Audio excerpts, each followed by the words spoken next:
जय हिंद एवरीवन, स्वागत है आपका वी नेशन ट्रिपल वन के एक नए एपिसोड में, जहां आपके लिए लेकर आते हैं इंडियन डिफेंस की प्रमुख अपडेट्स को। सबसे पहले तो चैनल को सब्सक्राइब करना मत भूलिएगा। आज के अपने अपडेट की शुरुआत करने वाले हैं ब्रह्मोस एरोस्पेस से आई एक बड़ी अपडेट से।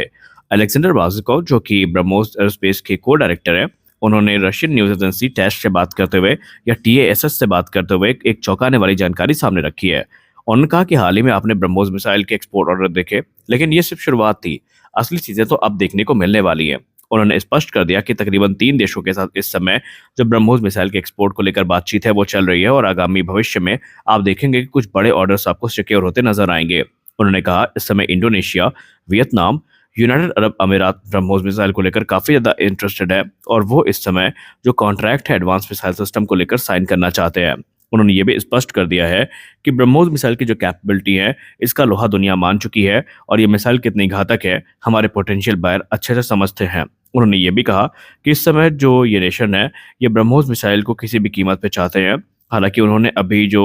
निगोशिएशन का दौर चल रहा है, इसको लेकर बातचीत साझा नहीं करी है। उन्होंने ज़्यादा डिटेल जो अंदर की है वो सामने नहीं रखी है, लेकिन उन्होंने ये कहा है कि ब्रह्मोस को लेकर जो इंटरेस्ट है वो लगातार बढ़ता जा रहा है। आपको बता दें कि ब्रह्मोस मिसाइल भारत और रशिया के जॉइंट वेंचर में बनाई गई है, और ये अपने स्पीड और प्रिसीजन के लिए जानी जाती है। और भारत के लिए ये सबसे महत्वपूर्ण है, क्योंकि भारत ने इसको तीनों अंगों में इंटीग्रेट कर रखा है। यानी हम इसको हवा से भी दाग सकते हैं, जमीन से भी दाग सकते हैं, और जो हमारी वॉरशिप है उनकी सहायता से भी जो ब्रह्मोस मिसाइल है इसको दागा जा सकता है या इसको लॉन्च किया जा सकता है। और इस समय फिलीपींस पहला कस्टमर बना था, जब उन्होंने जनवरी 2022 में एक कॉन्ट्रैक्ट साइन किया था जो कि $375 मिलियन का था, जहां पर 3 बैटरीज जो कि ब्रह्मोस का शोर बेस्ड एंटीशिप वेरिएंट है, इसकी डील उन्होंने फाइनलाइज करी थी। लेकिन आने वाले भविष्य में और भी जो बड़े कॉन्ट्रैक्ट है ये साइन किए जा सकते हैं, जो कि ब्रह्मोस से संबंधित है। हमारी अगली बड़ी अपडेट भारत और इजिप्ट को लेकर आ रही है। भारत और इजिप्ट के बीच में जो स्ट्रेटेजिक पार्टनरशिप है ये और मजबूत होने वाली है,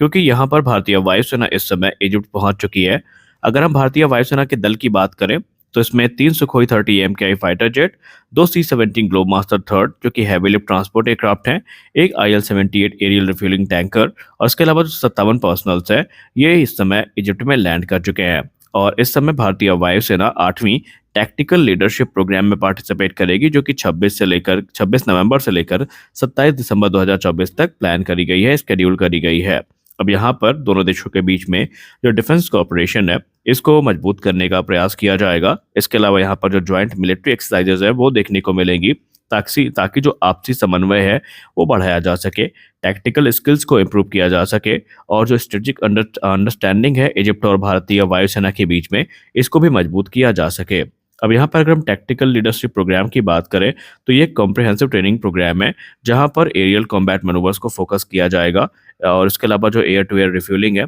इस पे ध्यान दिया जाएगा। कोऑर्डिनेटेड जो ऑपरेशंस हैं ये किए जाएंगे, जिसमें अलग अलग प्रकार के जो एयरक्राफ्ट्स हैं ये पार्टिसिपेट करने वाले हैं। और एक्सपर्ट्स मानते हैं इस प्रकार के प्रोग्राम दोनों देशों के बीच में जो आपसी समन्वय है, या दोनों देशों की सेनाओं के बीच में जो आपसी समन्वय है उसको बढ़ाने में एक महत्वपूर्ण भूमिका रखते हैं। और क्योंकि इजिप्ट और भारत के सैन्य संबंध काफी मजबूत होते जा रहे हैं, तो इस प्रकार के प्रोग्राम को काफी ज्यादा महत्व भी भारत के द्वारा दिया जा रहा है। जैसा कि आप सबको पता है कि भारत में एक बड़ा गोल स्थापित किया गया है, जहां पर इंडियन एस्ट्रोनॉट को इंटरनेशनल स्पेस स्टेशन तक ले जाने की बात की गई थी। इसके लिए इसरो और नासा ने हाथ भी मिलाया है, और इसमें एक बड़ी रिपोर्ट सामने निकल के आ रही है। दरअसल 2 भारत के गगन यात्री, जिनका नाम क्रमशः group captain Shubhanshu Shukla sir है और ग्रुप कैप्टन प्रशांत बालाकृष्णन नायर सर है, इन्होंने जो एक्सियोम मिशन 4 जो कि इनके लिए असाइन किया गया है, इसके फर्स्ट फेज की ट्रेनिंग को कंप्लीट कर लिया है, जो कि अगस्त के पहले हफ्ते में ही अमेरिका में शुरू हो गई थी। या यूं कह ले, गगन यात्रियों के द्वारा ट्रेनिंग का फर्स्ट फेज सक्सेसफुली कंप्लीट किया जा चुका है। इस फर्स्ट फेज के दौरान जो गगन यात्री है, इन्होंने जो इनिशियल ओरिएंटेशन है, mission related ground facility tours हो गए, और इसके अलावा जो मिशन लॉन्च फेजेज हैं इसके बारे में जो ओवरव्यू है वो प्राप्त किया है, और जो इनके SpaceX suit fit check हैं ये भी पूरे हो चुके हैं। इसके अलावा ट्रेनिंग में जो दूसरी चीज़ें हैं वो भी आयोजित करी गई हैं, या एक ऐसे कह सकते हैं कि इनको परिचित करवाया गया है स्पेस एक्स ड्रैगन स्पेसक्राफ्ट से, और दूसरे जो ऑन बोर्ड सिस्टम है इसकी जानकारी भी इन्होंने प्राप्त करी है, और इंटरनेशनल स्पेस स्टेशन को लेकर जो जानकारियां हैं ये भी प्राप्त करी गई हैं। इसके अलावा स्पेस स्टेशन में कैसे काम करते हैं, क्या वहाँ के प्रोटोकॉल्स हैं, क्या डेली ऑपरेशन रूटीन होगी, इसके बारे में भी इनको जो जानकारी है ये फर्स्ट फेज में प्रदान करी गई है। सबसे इम्पोर्टेंट हाईलाइट जो रही थी इस पूरे फेज की वो ये रही थी कि इनको अलग अलग प्रकार की जो इमरजेंसी हो सकती हैं स्पेस में उसके लिए भी ट्रेन किया गया था, जिसमें मेडिकल इमरजेंसीज भी शामिल हैं। तो यहाँ पर आप समझ सकते हैं कि ये ट्रेनिंग लगातार जारी है और बहुत जल्दी आपको भारत के जो 2 एस्ट्रोनॉट हैं, ये इंटरनेशनल स्पेस स्टेशन में देखने को मिलने वाले हैं। हमारी अगली बड़ी अपडेट भारतीय थल सेना से आ रही है। भारतीय थल सेना फ्यूचर के प्रोग्राम को लेकर काफ़ी ज़्यादा संजीदा है, खासकर अब बात करते हैं मॉडर्नाइजेशन प्रोग्राम की। और मीडिया के हवाले से बात करें तो भारतीय थल सेना अब अपना वो प्रोग्राम जिसके अंतर्गत वो अल्ट्रालाइट हॉविट्जर्स को खरीदने के बारे में प्लान कर रहे थे, वो इसको ड्रॉप कर सकती है। और अल्ट्रालाइट हॉविट्जर जैसे कि M777 हो गई या दूसरी जो लोकल ऑफरिंग्स हैं, इनके जगह पर भारतीय थल सेना अपना जो ध्यान है अब 155 mm और 52 कैलिबर की जो आर्टिलरी गन्स है इस पर केंद्रित कर रही है। ये शिफ्ट कुछ कारणों से हुआ है, ऐसे ही नहीं हुआ।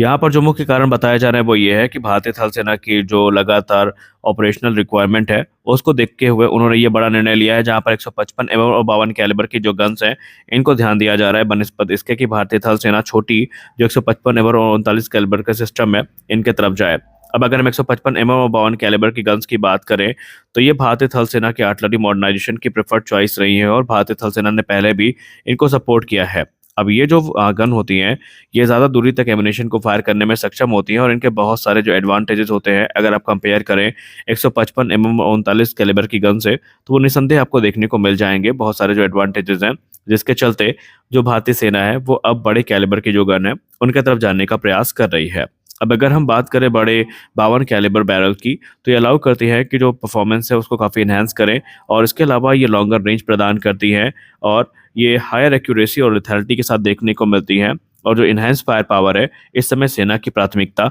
बनी हुई है। जैसा कि आप सबको पता है कि स्पुतनिक इंडिया की रिपोर्ट में कंफर्म हो चुका है कि रशियन राष्ट्रपति व्लादिमीर पुतिन भारत के दौरे पर आने वाले हैं और अभी उनके दौरे पर आने से पहले ही रशियन स्टेट मीडिया और इंडियन मीडिया में जो उनके दौरे से संबंधित क्या क्या चीज़ें हो सकती हैं इस पर जो डिफेंस एनालिस्ट हैं उन्होंने बात करनी शुरू कर दी है। अगर हम मीडिया रिपोर्ट्स की बात माने तो रशियन राष्ट्रपति व्लादिमीर पुतिन का ये दौरा ऐसे नहीं होने वाला, ये एक नॉर्मल दौरा नहीं होगा बल्कि दोनों देशों के बीच में जो सैन्य संबंध है उनको एक नए स्तर पर ले जाने का प्रयास किया जाएगा। पिछली बार जब भारत के दौरे पर आए थे तो उस दौरान जो S-400 एयर डिफेंस सिस्टम है इसकी डील फाइनलाइज करी गई थी। इस समय जो रशियन एक्सपर्ट्स हैं और इंडियन एनालिस्ट हैं वो ये मानते हैं कि उनके इस दौरे के दौरान जो 5th जनरेशन फाइटर एयरक्राफ्ट है यानी FGFA है, ये प्राथमिकता पर होगा। अब चाहे वो Su-75 चेकमेट भी हो सकता है या फिर Su-57 फैलन भी हो सकता है। और रशिया काफ़ी ज़्यादा डेस्परेट है अपने कस्टमर्स की संख्या को बढ़ाने के लिए, क्योंकि रिपोर्ट्स की बात माने तो अल्जीरिया के रूप में भले ही उनको Su-57 का पहला कस्टमर मिल चुका है, लेकिन नंबर्स बहुत ज़्यादा स्पेसिफिक नहीं है, बहुत ज़्यादा बड़े नहीं हैं और वो चाहते हैं कि सिग्निफिकेंट नंबर्स हैं वो देखने को मिलें। और जाहिर सी बात है भारत को इस समय इस प्रकार के एडवांस फाइटर्स की ज़रूरत है और parliamentary standing committee on defence ने पहले भी ये सलाह दी है इंडियन मिनिस्ट्री ऑफ डिफेंस को कि वो जो दूसरे प्लेटफॉर्म है इन पे गौर करे ताकि भारतीय वायुसेना जो है वो पूरी तरीके से ताकतवर बनी रहे, उसकी ताकत में कमी ना आने पाए और वो रिलेटेबल एयरक्राफ्ट को ऑपरेट करती रहे। तो यहाँ पर माना जा रहा है कि रशियन राष्ट्रपति व्लादिमीर पुतिन का ये दौरा काफ़ी महत्वपूर्ण इस संदर्भ में हो सकता है। तो आज के इस वीडियो में बस इतना ही, मिलता है अगले वीडियो में कुछ और अपडेट्स के साथ, तब तक के लिए जय हिंद।